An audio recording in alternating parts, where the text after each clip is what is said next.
يبدو أن سنة 2020 لن تنتهي عجائبها. بعد كورونا خطر جديد يغزو أمريكا.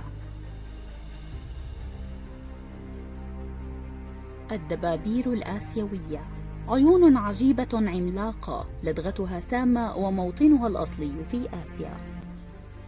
إنها من أكبر الدبابير الموجودة على هذا الكوكب، وهذا ما يجعلها غير عادية وملفتة للنظر. أطلق عليها الباحثون لقب دبابير القتل. يبلغ طولها 5 سنتيمترات وحجمها يعتبر الأكبر بين فصيلتها. لسعتها قوية بما يكفي لثقب بدلة النحال وتقضي على بيوت النحل خلال ساعات قليلة. سمها يضاهي سم الأفعى، وقد تقتل الإنسان إذا لدغته مرات عدة.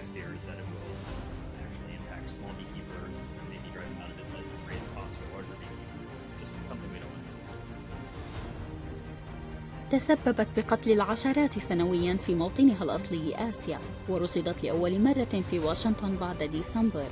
ويعتقد العلماء أنها بدأت تنشط مؤخراً بشدة في الولايات المتحدة، ولا يعرف حتى الآن كيف وصلت إلى أمريكا.